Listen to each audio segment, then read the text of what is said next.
Hail, and welcome back to my channel. Today I have no planned content for you.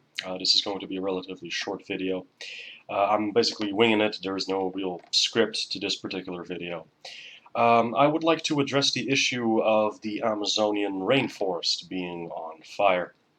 I just personally got done with a spell for the Amazon rainforest to put out the fires, or to assist with this at least. So if I come across as tired and drained, it's because I am.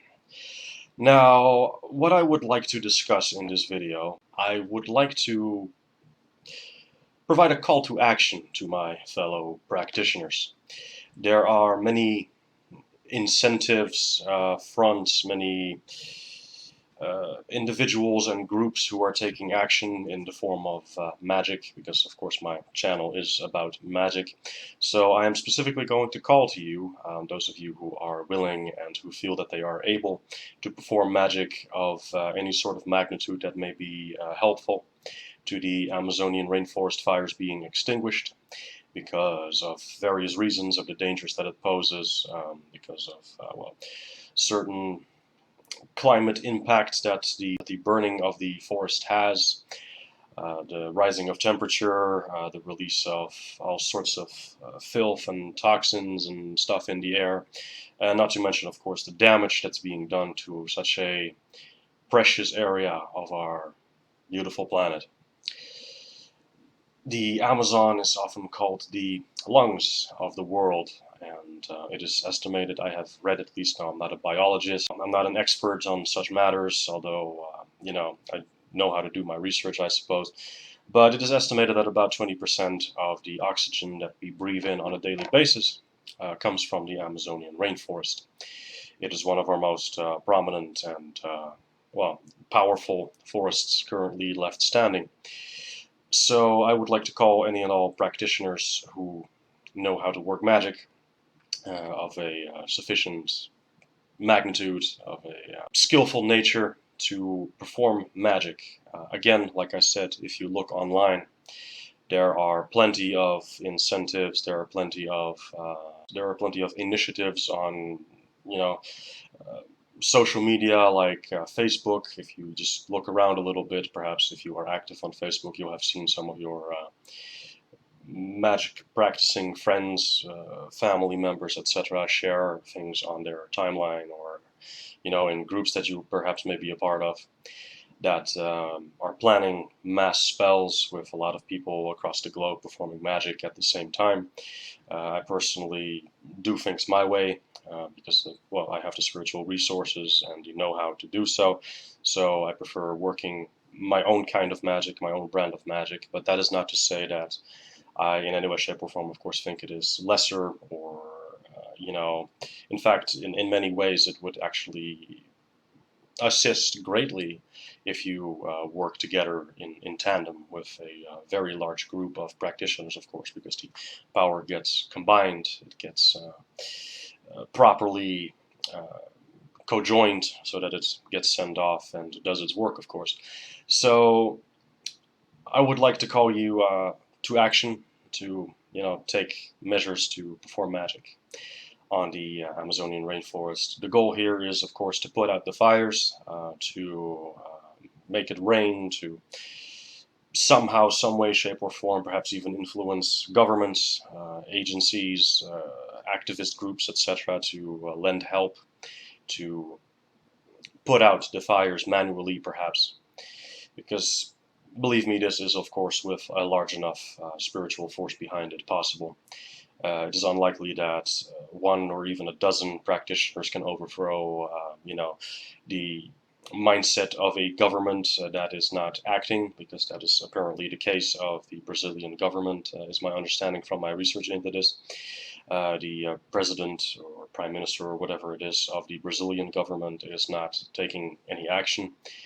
But it is possible, of course, if there are enough of us who are throwing our magic at this, that the problem will forcibly, in this case. And I have no problem with force. If you know me, if you have watched my channel, I have no problem applying force and a little bit of coercion every now and then if it is for the greater good.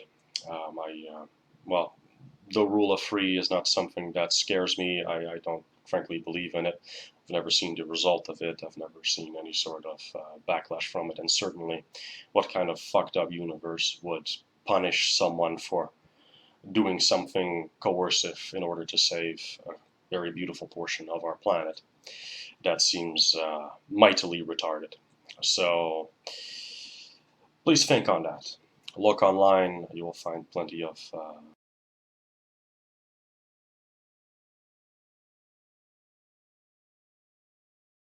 initiatives, you will find plenty of groups who will provide some form of guidance if you don't really know where to start.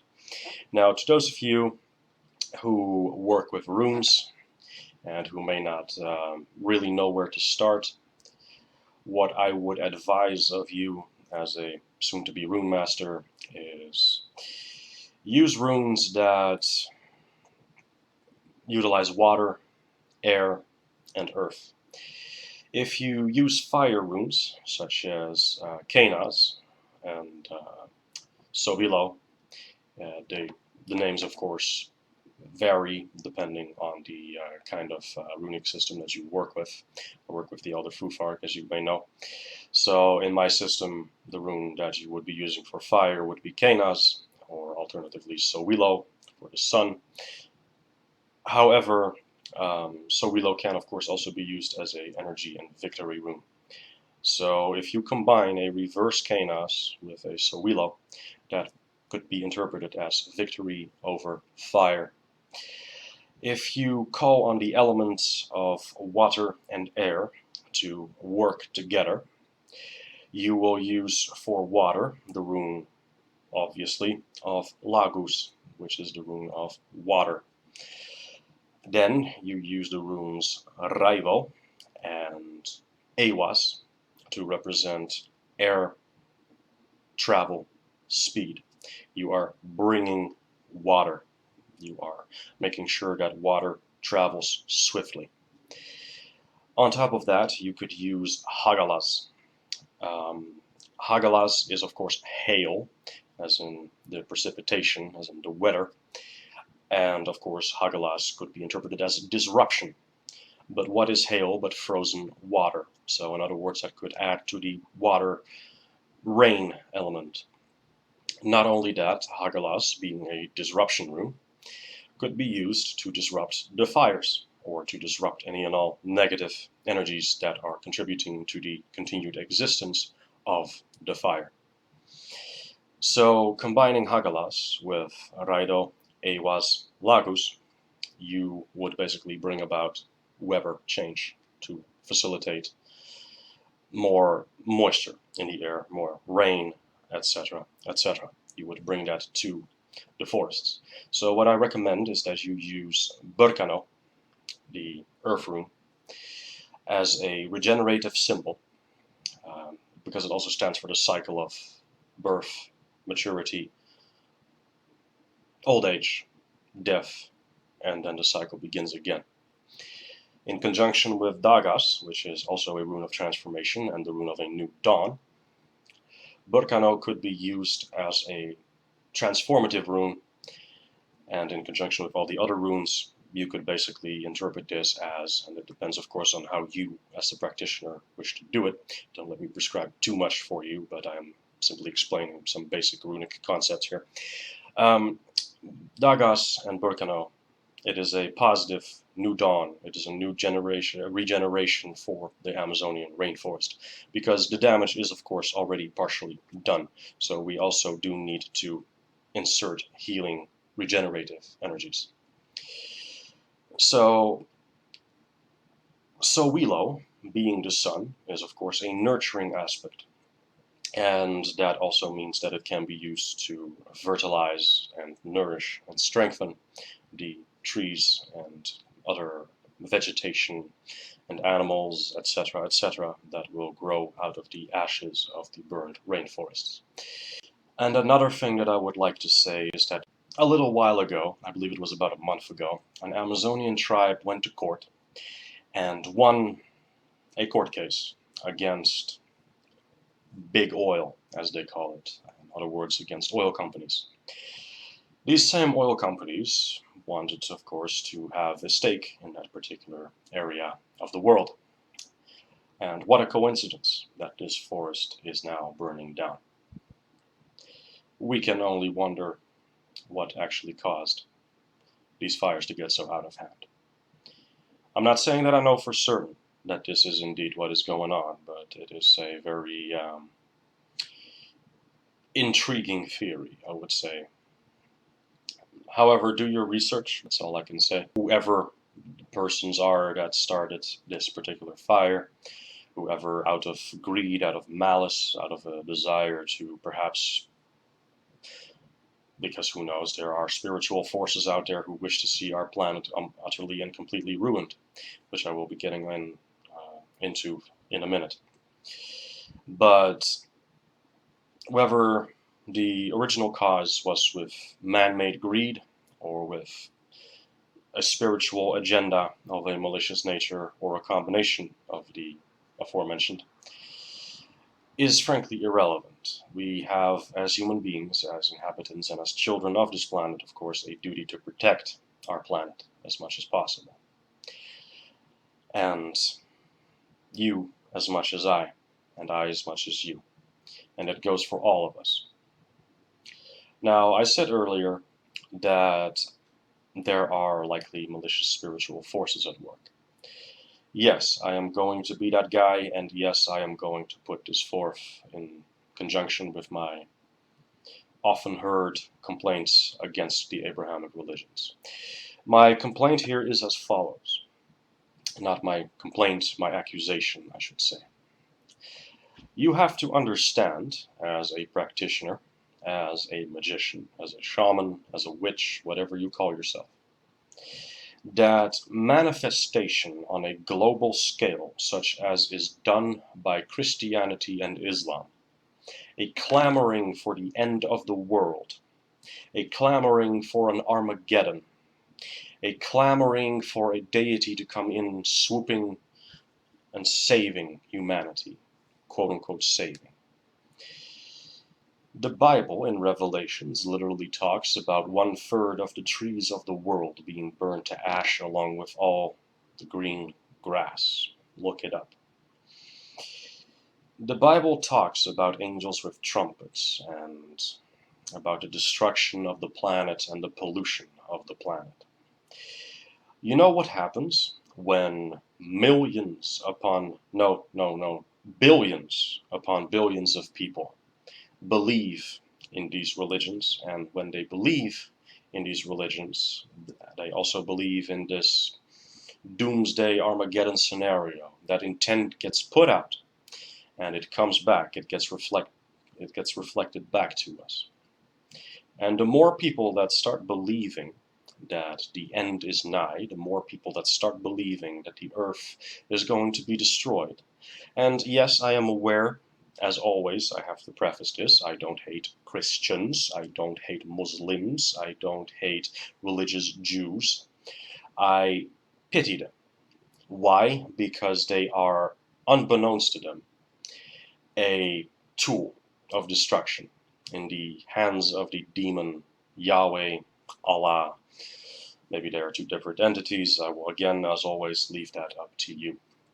However, this being, of course, through their texts, with all these prophecies that they have made, are putting out negative intent. They are lodging this firmly into the minds of their followers. They are bringing about a negative cycle in the minds of their believers. Every time that a Christian sees something on the news which in his or her mind confirms that the end of days is approaching, a bit of intent gets sent out into the universe through the law of attraction, and then gets reflected back. And this keeps getting worse and worse and worse and worse.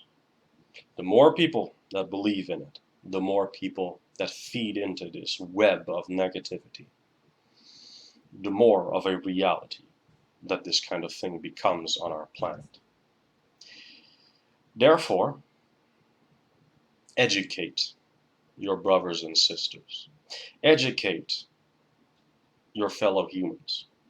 If they're not willing to listen, there's nothing you can do about that, of course. However, at least you have tried. At least you have done your duty, not just to them, but also to this planet. Do not try to convert them, but all I ask of you is that you educate your fellow human on the negativity, on the disgusting evil put forth by the Abrahamic religions, the self-loathing, the loathing for this planet, calling it imperfect, calling it sinful, calling it tainted. There is nothing wrong with our Mother Earth. There is perhaps things wrong with humanity, with our attitude, with the way we treat our planet, certainly. But part of the reason are the Abrahamic religions. The expectation that everything's going to be fine because Yahweh or Allah is going to swoop in and save us. So why should we take responsibility for what happens to our mother? Why should we care? Because Yahweh will fix everything. No, Yahweh wants this. Yahweh wants his prophecies to be fulfilled. Please think on that. Read the book of Revelations, the last book in the Bible. Read your Bible. Read it and see the sick, perverted, evil, twisted demon that is behind it.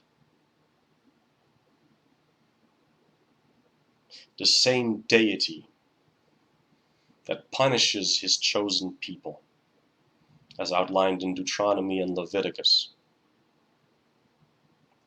by having his own chosen people eat their own children as punishment for going against him. Isaiah, I believe, mentions something very similar. Blessed is the one who dashes the heads of small children upon rocks. It's from the book of Psalms.